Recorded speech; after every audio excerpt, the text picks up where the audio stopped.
출애굽기에서 그 10개의 재앙을 내리는 부분 있죠. 그거에 대해서 오늘 말씀드리겠습니다. 출애굽기에는 그 많은 기적들이 있습니다. 애굽에서 내린 그 10재앙, 그 다음에 홍해를 가르고 바위에서 물이 나오고 하늘에서 만나가 내리고 이런 기적들은 실제로 일어났을까? 이런 일이 어떻게 있을까? 우리는 사실 잘 모르죠. 그리고 중요한 것은 그 문제가 아닙니다. 분명히 우리가 분명히 분명한 것 한 가지는 기적이 없었다면 목소리가 너무 커요. 이스라엘은 존재하지 못했을 겁니다. 그 기적이 없었다면 이스라엘은 소멸되고 사라졌을 거라는 이야기죠. 지금까지 이스라엘이 존재하는 것은 이런 기적적인 사건이 아니면, 이런 일이 일어나지 않았다면 지금까지 존재하는 이유를 찾을 수가 없어요. 아주 지극히 적고 강대국에게 둘러싸여 있는 아주 약소국이죠. 약소민족이고, 그냥 기적적인 사건이 일어나지 않았다면 설명할 방법이 없다는 이야기인 겁니다. 이스라엘이 존재하는 것 자체가 기적입니다. 우리가 볼 때 기적은 아주 굉장한 일이고 아주 놀라운 일이죠. 그러나 이스라엘 사람들에게는 그게 그냥 통상적인 일이에요. 자기들이 늘상 일어나는 일이라 하는 이야기인 겁니다. 그런데 지금도 기적은 일어나고 있어요. 어떤 사람에게는 지금도 사는 것이 기적입니다. 오늘 살아있는 것이 기적이라 하는 이야기죠. 우리가 그걸 다 말로 설명할 수 없어요. 없지만 지금까지 내가 살아온 것이 기적입니다. 살아있는 것 자체, 이것이 기적이죠. 이것이 기적인 겁니다. 우리 인생의 순간순간에 기적을 많이 경험했어요. 우리가 그걸 기적이라고 생각하지 않고 살았기 때문에 그렇지, 사실은 기적을 많이 경험을 했죠. 그리고 만약에 내 인생에서 그런 기적이 없었다면 나는 지금 살아있지 않을 수도 있다는 이야기죠. 이건 그러니까 이스라엘 민족의 이야기일 뿐 아니고 오늘 우리에게도, 우리의 삶 속에서도 누구라도 기적이 다 있습니다. 우리는 다 기적을 경험했다는 이야기죠. 만약 우리가 각자 경험한 기적을 이렇게 글로 쓴다면 아마 표현을 이렇게 했을 수도 있어요. 표현을.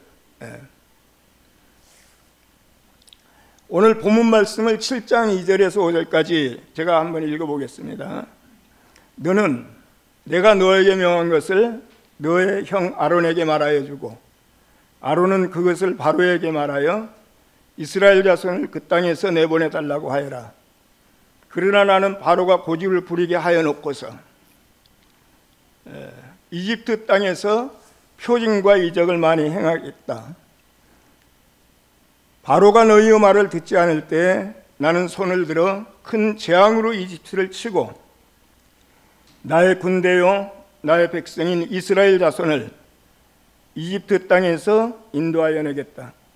내가 손을 들어 이집트를 치고 그들 가운데서 이스라엘 자손을 이끌어낼 때 이집트 사람들은 내가 주님임을 알게 될 것이다. 제가 지금 읽은 것은 표준 세번역입니다. 제가 표준 세번역 성경을 여기다가 인용을 한 것은 바로가 고집을 부리게 하여 놓고서 이 말 때문에 그래요. 바로가 고집을 부렸다는 거예요. 이제 우리 성경에, 한글 성경에 보면 강팍했다고 했잖아요. 바로가 자기 스스로 강팍해진 것이 5가지 재앙까지예요. 그리고 나머지 6번째 재앙서부터는 하나님이 바로를 강팍하게 했어요. 이건 이제 표준 세번역에서는 강팍이라는 말을 고집을 피우고 이렇게 번역해 놨어요. 고집을 부리게 해놓고 이렇게 한 겁니다. 강팍이라는 단어를. 그러니까 하나님이 첫째 재앙 내리고 둘째 재앙 내리고 셋째 재앙 내리고 할 때마다 계속 바로는 자기 고집을 피웠어요. 그리고 하나님의 말씀에 대해서 거절한 겁니다. 안 된다, 안 된다 이렇게 거절한 거예요. 그리고 6번째 재앙서부터는 하나님이 바로를 강팍하게 했어요. 이것 때문에 제가 세번역을 갖다가 인용을 한 겁니다. 바로가 고집을 부려 너희 말을 듣지 않으면 나는 큰 재앙으로 이집트를 치겠다 하신 말씀대로 이집트에게 10가지 재앙이 내리게 되는 거죠. 5가지, 처음부터 5번째 재앙까지는 나일 강물을 피로 변하게 하고 개구리가 침대까지 올라오고 땅의 먼지가 이로 변하고 집안의 파리가 들끓고 집에서 키우는 가축들이 죽어나가고, 이것이 5가지 재앙인 겁니다. 이 5가지 재앙은 바로가 고집을 피웠다는 겁니다. 바로가 자기 마음을 강팍하게 했다는 이야기죠. 바로가 이 5가지 재앙을 겪으면서도 계속 고집을 피우고 이렇게 하나님의 말씀을 거절했던 것은 지금 제가 말씀드린 5가지 재앙이 좀 힘들고 불편해요. 그리고 짜증도 많이 나고, 그렇지만 참고 견딜만 하다는 이야기죠. 나일 강물이 피로 변하고 땅의 먼지가 이로 변하고 개구리가 침대까지 올라오고 집안에 파리가 들끓고 집에서 키우는 가축들이 죽어나가고, 견딜만 한 겁니다. 그냥 참고 견딜만 하다는 이야기죠. 그러니까 계속 바로가 고집을 부렸어요. 바로가 고집을 피운 것은 하나님이 고집을 피우라고 한 게 아니죠. 바로의 선택이에요. 바로의 선택. 자기가 그렇게 고집을 피웠다는 이야기죠. 그런데 바로가 이런 재앙이 내릴 때마다 거절한 것은 자기 나름대로 합당한 이유가 있었다는 이야기죠. 뭐냐면 바로는 자기의 나라의 질서를 유지할 책임을 갖고 있어요. 책임을. 그래서 이스라엘을 내보내면 질서가 무너지고 혼란에 빠질 것이고 이런 걸 걱정한 겁니다. 그리고 이스라엘을 그냥 두면 이 족속들이 굉장히 왕성하게 번성하니까 잘못하면 나라를 빼앗길 수도 있다 하는 위험성도 있는 겁니다. 그렇다고 순순하게 보내주면 바로가 꼭 굴복하는 모습이 돼버리고, 떠나도록 허용한다면 이집트에 수많은 다른 민족들도 살고 있는데 다른 민족들도 다 들고 일어날 거라 하는 이야기죠. 동요할 거라 하는 이야기인 겁니다. 그러니까 바로는 자기 나름대로 합당한 이유를 가지고 그 이스라엘 백성들을 내보내라고 하는데 5번이나 안 된다, 안 된다, 못 보낸다 이렇게 거절을 했던 겁니다. 사람은 누구나 할 것 없이 내가 선택하고 내 선택한 이유가 합당하고 옳다고 생각하면 절대로 다른 사람 말 안 듣습니다. 하나님이 보내라고 해도 안 보내요. 안 된다, 못 보낸다. 왜? 자기한테 합당한 이유가 있기 때문에 그렇다는 이야기죠. 재앙이 거듭될수록 나라는 혼란에 빠지고 그리고 바로의 운신의 폭은 점점 좁아져요. 안 된다고 거절할수록 바로는 더 이상 물러날 곳이 없게 궁지로 몰리게 되는 겁니다. 그 자신의 체면도 말이 아니죠. 그리고 자기의 권위, 이것도 실추되고, 바로는 갈수록, 재앙이 계속될수록 아주 우스운 꼴이 되는 겁니다. 나라의 체계를 갖다 수호하고 질서를 잡겠다는 생각이 오히려 나라를 갖다 극심한 혼란 속으로 빠지게 하는 거죠. 웃는 사람도 있습니다.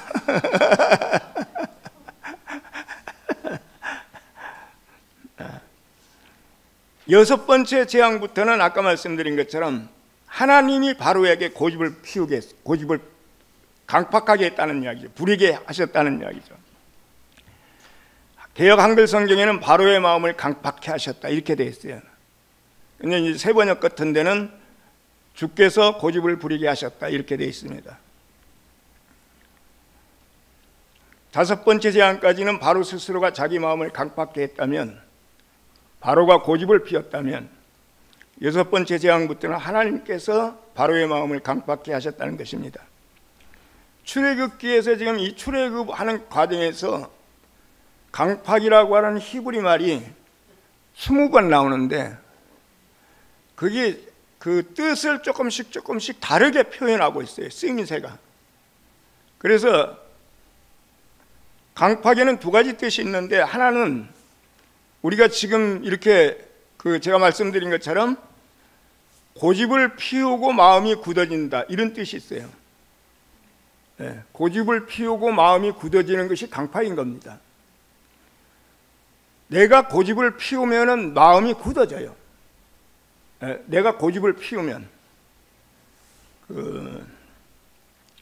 그리고 다른 하나는 마음이 무거워지다. 이걸 이제 우리 성경에는 완강하다, 완고하다 이렇게 표현을 했는데, 그러니까 고집을 피워서 마음이 굳어지는 거 한 가지와, 하나는 마음이 무거워지다.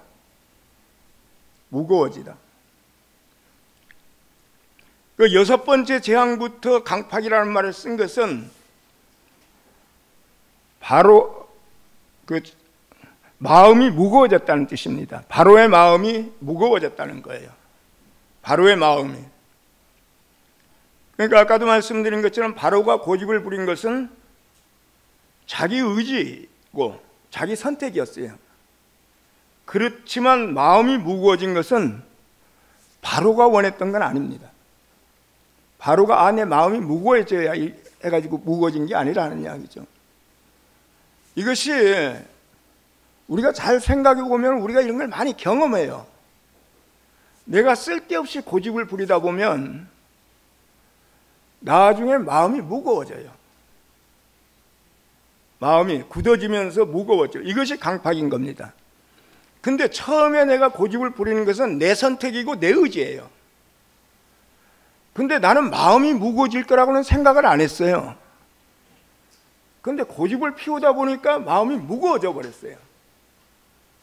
내가 선택하지 않고 내가 내 의지로 마음이 무거워진 것이 아니기 때문에 성경은 이것을 하나님이 하셨다 이렇게 한 겁니다. 그러니까 같은 거예요, 사실은. 저는 어렸을 때 지금도 제가 기억나는 것이 아주 마음이, 그러니까 초등학교 들어가기 때나 초등학교 들어가기 전에 1, 2학년 때까지 기분이 나쁘면 울어요. 별로 울 일도 아닌데 그냥 짜증 부리고 울어요.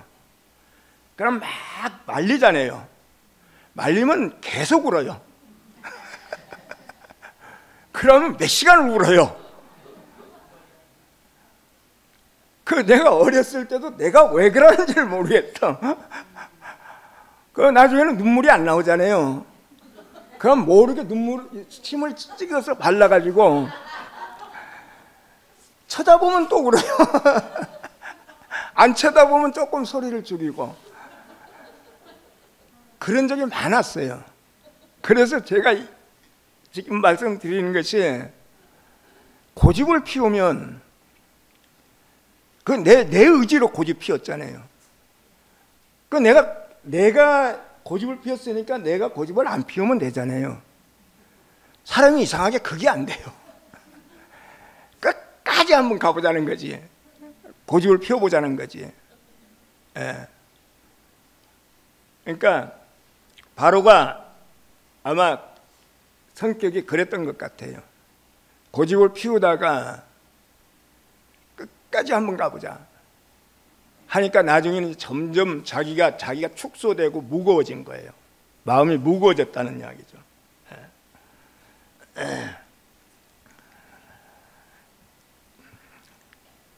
고집을 부리면 마음이 점점 무거워져서 그러니까 이제 저 같은 경우는 나중에 이제 그 사촌 누나랑 같이 살았거든요. 누나들이나 나보다 나이가 훨씬 많은데 우리가 사촌들하고 같이 살았으니까 형 누나들이 많아요.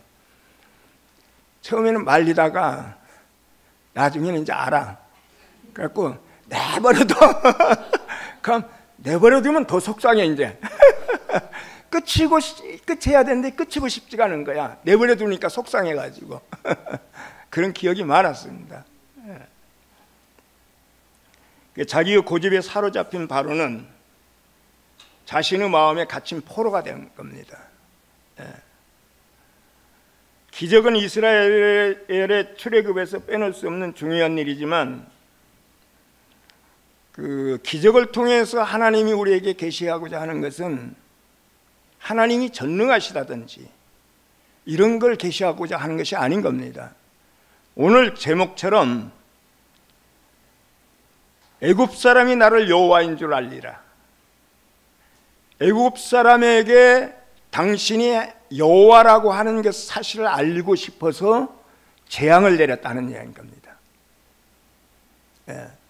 재앙을 내렸다는 이야기죠. 그러니까 뭐 처음서부터 여기까지 재앙을 내리면서 처음서부터 바로의 마음을 하나님이 강팍하게 했다면 사실 바로도 할 말이 많은 거죠. 그렇지만은 자기가 자기 스스로 마음을 강팍하게 했고 나중에는 자기 마음이 무거워졌고 그럼 이건 핑계 댈 수가 없는 거죠. 그러니까 이 기사는 이 재앙은 뭐냐면 애굽 사람이 나를 여호와인 줄 알게 하리라 하는 목적을 가지고 이런 재앙이 내려졌다 하는 이야기인 겁니다. 이집트 사람들에게 여호와가 하나님인 줄 알게 하는 것이 핵심인 겁니다. 고대인들은 수렵 채취 생활을 하다가 농경 사회로 바뀌게 돼요.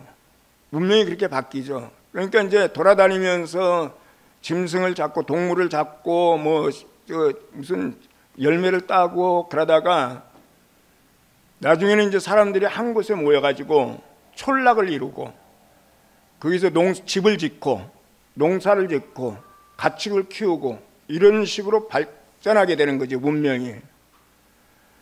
그런데 이제 농사를 짓기 위해서는 물이 풍부해야 됩니다. 그래서 강가로 모이게 돼요. 큰 강가에 사람들이 많이 모이게 되는 겁니다. 각 족속들이. 그리고 그 강에서 많은 사람들이 모여서 촌락을 이루고 농사짓고 농경사회를 이루니까 거기서 문명이 싹 트게 되고 그리고 그 문명이 꽃을 피우게 됩니다.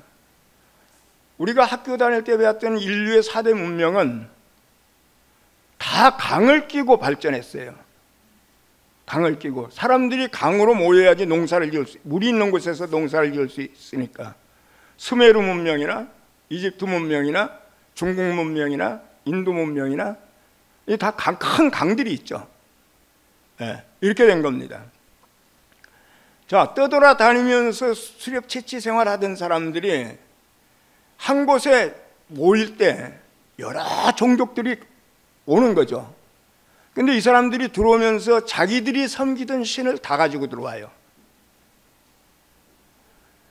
이집트는 나일강을 중심으로 해가지고 이렇게 모이는데, 세계에서 남쪽에서 북쪽으로 흐르는 강은 나일강밖에 없죠. 거의 대부분은 북쪽에서 남쪽으로 흐르는데 이건 남쪽에서 북쪽으로 흘러요. 그리고 나일강은 하류로 내려갈수록 강폭이 좁아집니다. 왜냐하면 하류로 내려갈수록 강폭이 넓어지는 이유는 강물이 흐르면서 지류에서 들어오는 물들이 있기 때문에 그래요. 나일강은 지류가 없어요. 들어오는 물들이. 예. 그러니까 가면서 수량이 적어지는 거죠. 강폭이 적어져요. 고대 이집트는 수많은 사람들이, 수많은 종족들이 모여가지고 같이 이렇게 사회를 이루면서 살기 때문에 수많은 신들이 들어왔어요. 자기들이 섬기는 신들을 다 갖고 들어왔어요. 그래, 어떤 책에 보면 고대 이집트의 신들의 숫자가 얼마나 될 것 같아요? 한번 상상 속에서. 정확한지는 모르는데 제가 본 책에서는 800만이랍니다. 한 사람이 한 신을 섬기는 게 아니에요. 아마 제가 알기로는 일본도 그렇다는 것 같은데, 많은 신이 있는데 한 사람이 막 여러 신을 섬기잖아요. 예, 여러 신을. 예. 그래서 종족들이 너는 어떤 인종이냐 하는 것이 별로 의미가 없어요. 그래, 고대 이집트 사람들에게 이집트 사람은 누구냐? 만약 유대인들에게 유대인은 누구냐 하고 묻는다면 아브라함의 후손들이다. 인종을 딱 이야기하잖아요. 그런데 이집트 사람들은 막 수많은 종족들이 들어와서 살으니까 인종이나 종족이 의미가 없어요.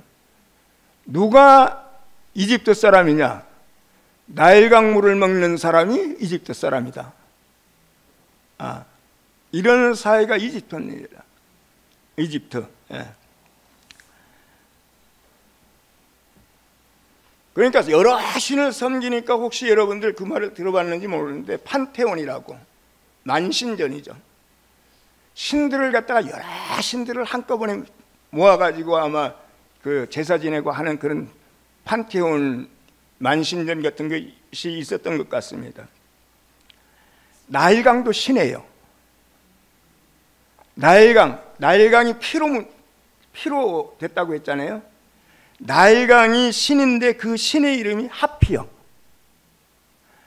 그러니까 나일강을 먹고 사는 사람들인데 그게 피로 변했다 하는 것은 나일강을 신으로 섬기는 사람들 있을 거 아닙니까? 그죠?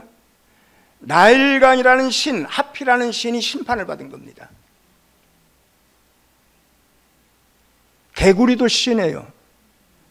개구리가 침상까지 올라왔다고 했잖아요. 개구리는 다산을 상징해요. 개구리는 새끼를 많이 낳습니다. 이 신으로 숭배를 했는데 헤케드 여신이라고 합니다.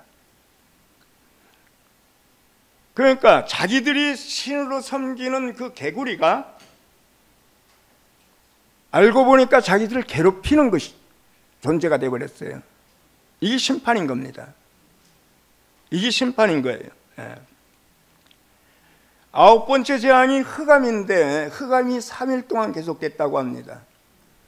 이집트에서 아주 여러 가지 신들이 있지만 그 중에 가장 큰 신이 나신하고 태양신입니다. 아몬신하고 이 대표적으로 큰 신들이에요. 그 태양을 갖다가 신으로 숭배하고 있는데 3일 동안 태양이 빛을 잃은 겁니다. 흑암이 됐다는 이야기죠. 이건 태양신에 대한 심판인 겁니다. 지금 여기 10가지 재앙이 나오는데 다 신이에요. 자기들 신을, 이집트가 섬기고 있는 신을 갖다가 다 심판해버린 겁니다. 누가? 여호와가.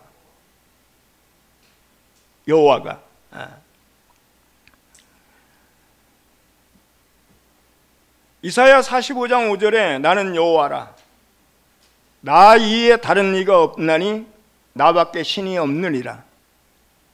나는 여호와라 나 이에 다른 신은 없다는 이야기죠. 신은 여호와밖에 없다는 이야기인 겁니다. 이게 유일신이에요. 신들이 여럿이 있는데 그 중에 여호와가 가장 으뜸가는 신이다, 이 말이 아니에요. 이건 유일신론이 아니에요. 이건 단일신론입니다. 단일신론. 예. 이걸 포괄적 유일신론이라고도 해요. 단일신론. 유일신론이라고 하는 것은 신은 여호와 하나밖에 없다는 이야기죠. 사실 여기서 뭐 나일강이나 뭐 개굴이나 뭐 아니면 무슨 뭐 강이나 산이나 호수나 하늘이나 별이나 태양이나 이건 다 자연물이에요. 하나님이 창조한 자연을 갖다가 사람들이 신으로 섬기고 있는 겁니다. 이사야는 그건 신이 아니라 하는 이야기죠. 나 이에 다른 신은 없다는 이야기죠. 그게 유일신인 겁니다. 그게 유일신이라 하는 이야기죠. 우리가 잘 아는 신명기 6장 4절에서도 이스라엘아 들으라 우리 하나님 여호와는 오직 유일하신 여호와시니, 유일하다고 표현을 했어요. 유일 only 원, 투, 쓰리의 원이라는 말이 아니에요. 유일하다는 거예요. only. 예. 오직 하나. 다른 신은 없다는 이야기죠. 다른 신은. 예. 하나님은 독특하시다 하는 이야기인 겁니다. 하나님 같은 이가 없다는 이야기죠. 예. 우리는 이 하나님을 섬기고 있는 겁니다. 그러니까 출애굽에서 10가지 재앙은 이 하나님을 애굽 사람들에게 알리기 위해서 한 거예요. 나 위에 신은 없다. 너희들이 섬기고 있는 태양이나 뭐 개굴이나 나일강이나 이런 거는 다 나한테 심판받아야 될 존재라는 이야기죠. 잘 생각해 보시면 우리 안에서 일어나는 일이에요. 우리가 꼭 이집트 땅처럼 돼가지고 우리 안에 신이 얼마나 있는지 자기도 몰라요. 이게 다 심판받아야 될 겁니다. 그리고 오직 여호와, 오직 하나님 한 분. 예. 하나님이 한 분이시기 때문에 사람을 한 사람만 창조했어요. 한 사람을. 아담 한 사람 창조했잖아요. 예. 그 사람은 다 똑같아요. 사람은 하나니까. 다르다고 생각하면은 그 아까 이제 이집트 같은 경우는 다신론 사회죠. 지금도 다신론, 일본도 다신론이고 다신론 사회가 있고 이제 유일신론 사회가 있는데, 유일신론 사회에서 하나님은 한 분이기 때문에 사람은 다 하나입니다.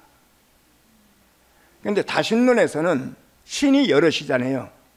근데 고대 사람들의 생각에 뭐가 있냐면 신들이 하늘에서 이계 질서가 있다고 생각해요.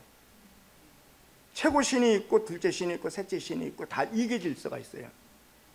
이것이 땅에 나타난 것이 사람들의 계급 사회라 하는 이야기죠. 이 땅에 왜 이계 질서가 있고 계급이 있는가? 하늘의 신들이 이계 질서가 있기 때문에 그렇다는 이야기인 겁니다. 그러니까 아직도 우리가 이렇게 살면서 유일신, 오직 하나님은 한 분이시다 하고 믿으면서 내가 이계 질서를 따지고 속으로라도 너하고 나하고는 달라 이렇게 생각을 하는 사람이 있다면 다신론이 있을 수도 있죠.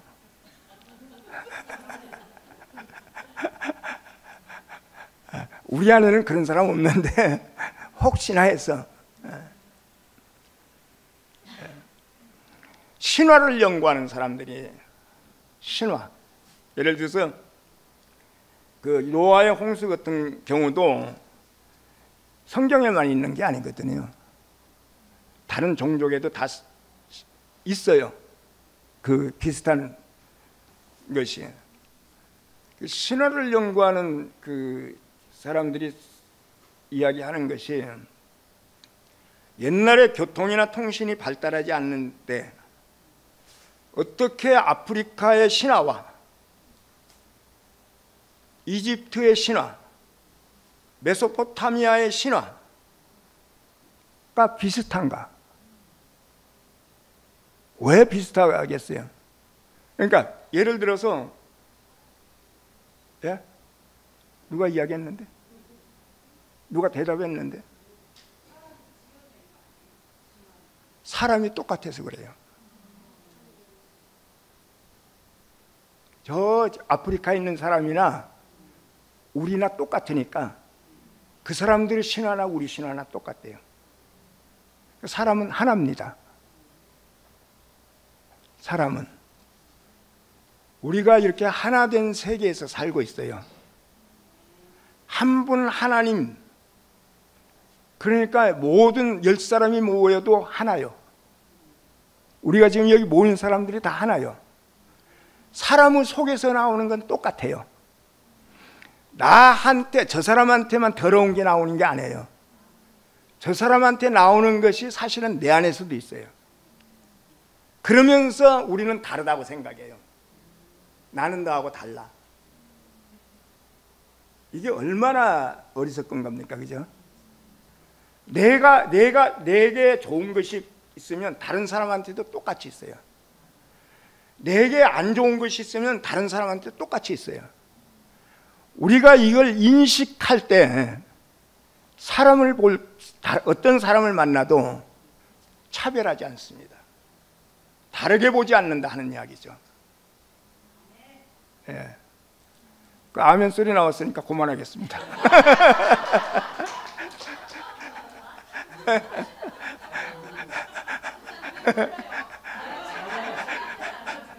아니, 시간도 다 됐어요. 오버했어요. 기도하겠습니다. 자비로우신 아버지 하나님,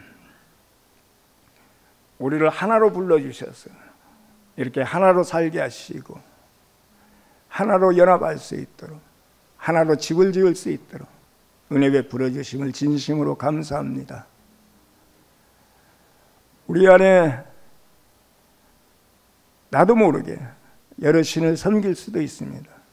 그러나 주님이 우리 안에 있는 잡신들을 다 심판하시고 오직 당신만을 섬길 수 있는 사람으로 이렇게 우리를 조성해 주심을 진심으로 감사드립니다.